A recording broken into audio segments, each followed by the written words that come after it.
అగ్నిసాక్ష్యంలో కొనసాగుతున్న Israel Hamas యుద్ధం ముగింపు దశకు చేరుకుంది. ఈ యుద్ధంలో త్వరలో తాము విజయం సాధిస్తామని ఇజ్రాయెల్ ప్రధాని బెంజమిన్ నెతన్యాహు ప్రకటించారు. హమాస్ దగ్గరున్న ఇజ్రాయెల్ పౌరులు త్వరలో విడుదలై తిరిగి చేరుకుంటారని తెలిపారు. సులభమైన కఠినమైన హమాస్ ను నిరాయుధీకరించడానికి కృషి చేస్తామని పేర్కొన్నారు. దేశ ప్రజలను ఉద్దేశించి చేసిన ప్రసంగంలో నెతన్యాహు కీలక వ్యాఖ్యలు చేశారు. మరోవైపు అమెరికా అధ్యక్షుడు డొనాల్డ్ ట్రంప్ ఇజ్రాయెల్ బలగాల ఉపసంహరణకు అంగీకరించిందని ప్రకటించారు.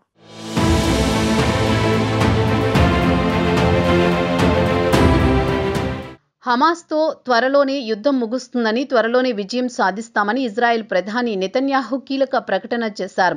హమాస్ దగ్గర బతికి ఉన్న 20 మంది ఇజ్రాయెల్ బందీలు, 24 మంది మృతదేహాలు త్వరలో విడుదలవుతాయని తెలిపారు.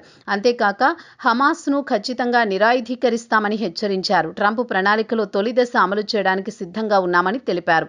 రెండో దశలో దౌత్యపరంగా లేదా సైనిక శక్తితో హమాస్ను ధ్వంసం చేస్తామని పేర్కొన్నారు. గాజా నుంచి ఇజ్రాయెల్ బలగాలు పూర్తిగా ఉపసంహరించుకోనని, సెక్యూరిటీ పెరిమీటర్ చుట్టూ శాశ్వతంగా ఉంచుతామని స్పష్టం చేశారు. హమాస్ ఒప్పందం అంగీకరిస్తే బందీలు విడుదల, తిరస్కరిస్తే మిలిటరీ ఆపరేషన్ అని నెతన్యాహు స్పష్టం చేశారు. గత నెలలో ట్రంప్ నెతన్యాహు వైట్ హౌస్ లో భేటీ అయ్యారు. ఈ సమావేశం తర్వాత ఇద్దరు నేతలు 20 ఫార్ములా ప్రణాళికను ప్రకటించారు. గాజా యుద్ధాన్ని ముగించడంతో పాటు బందీల మార్పిడి, గాజా పునర్నిర్మాణం కోసం ఈ ప్రణాళిక తయారు చేశారు. ఈ ఒప్పందం ప్రకారం తొలి దశలో 72 గంటల్లో హమాస్ దగ్గర ఉన్న బందీలను విడుదల చేయాల్సి ఉంటుంది. దానికి ప్రతిగా ఇజ్రాయెల్ 250 లైఫ్ సెంటెన్స్ ఖైదీలు, 1700 పౌరులను వదిలిపెట్టాలి. ఇక రెండో దశలో హమాస్ నిరాయుధీకరణ చేయడంతో పాటుగా గాజాను డీలిమిటరైజేస్ చేయాలి. గాజాలో హమాస్ పాలనకు పాత్ర లేకుండా అంతర్జాతీయ పాలన ఏర్పాటు చేయాలి. Foreign troops, security, Palestine police training తో పాటుగా పాలస్తీనాను అధికారికంగా గుర్తించడం, గాజా పునర్నిర్మాణం కోసం అంతర్జాతీయ సమాజం సహాయం చేయడం వంటివి ఉన్నాయి.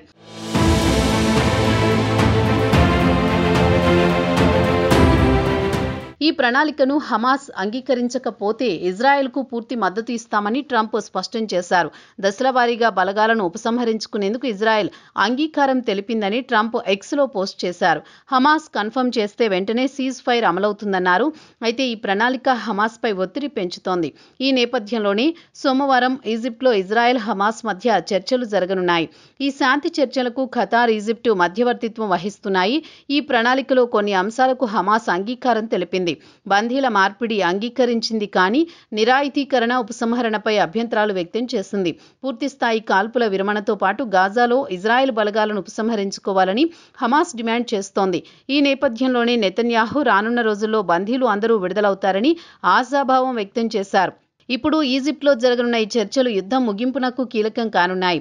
ఒకవేళ ఈ చర్చల్లో హమాస్ 20 సూత్రాల ప్రణాళికను తిరస్కరిస్తే ఇజ్రాయెల్ మిలిటరీ ఆపరేషన్ పెంచుతుంది. ఇప్పటికే గాజాలో 65,000 మందికి పైగా ప్రాణాలు కోల్పోయారు.